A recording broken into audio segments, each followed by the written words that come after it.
Good morning, ma'am. Thank you for meeting with us. I am Azam, and I am here with Aziza and Adam from Nami Village. Good morning to you too. Good morning, ma'am. Welcome to our office. This is Hassan from our office, who is responsible for disaster preparedness. Hi, nice to meet you all.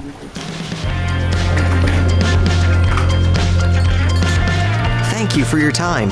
I know you must be very busy. As I mentioned last week, we would like to discuss with you and hopefully get support from your office to develop the evacuation map, plans, and procedures. We already have the hazard and inundation map from the university that we can use as our reference to develop the evacuation map. Your efforts in making your community Tsunami Ready is really helping us well, so we would be more than happy to support you in this. Hassan, maybe you can explain how best to start with the evacuation map. As you mentioned, Adam, an evacuation map should be based on tsunami hazard and inundation maps.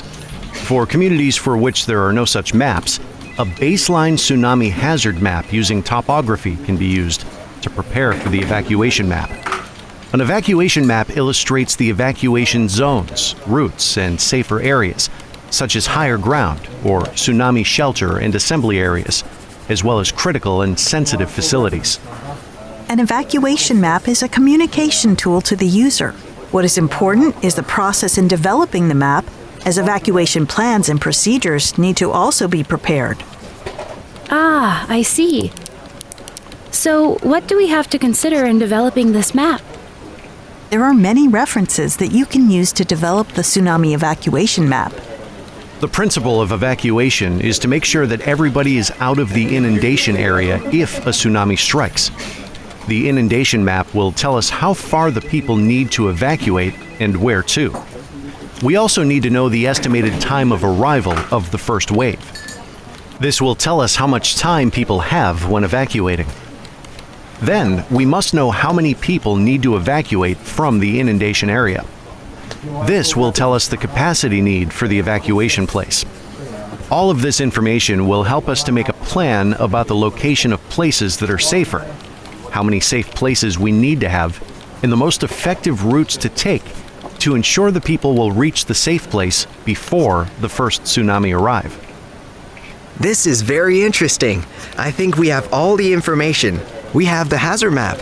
The university has also informed us about the estimated time of arrival, and also we have made an estimation of number of people at risk as part of the second indicator. Yes, with all that information, we can immediately start to draw the map. The map would then need to be verified in the field. Therefore, it is important to involve the community, as they know the area best, such as shortcuts, areas that will be difficult to reach or cross, as well as other local knowledge.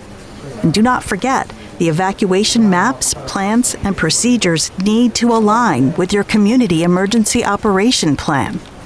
What about the signage? Ah, yes. The tsunami evacuation signage needs to follow the national guidelines and standards.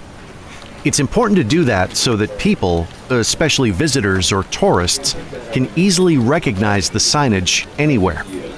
We have the guide for the size, color, material to be used, and how to install them. We will share this with you for your information. However, we will only supply you with these signs once we know how many and what type you need. Noted, sir. Thank you very much for all the information and support. Let's work on this and have regular meetings over the next few weeks to prepare your tsunami evacuation maps, plans, and procedures. That is a great idea, ma'am.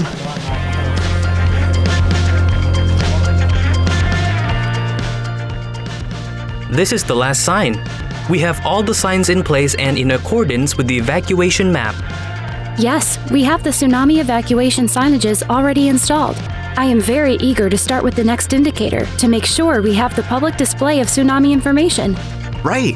Mrs. Yarbina told me that with the tsunami evacuation signages installed, we are actually already starting to work on the public display of tsunami information indicator. By the way, we are invited by the Ho'alaku Foundation to discuss this indicator. I will confirm the date and time. It would be good to meet them in their office.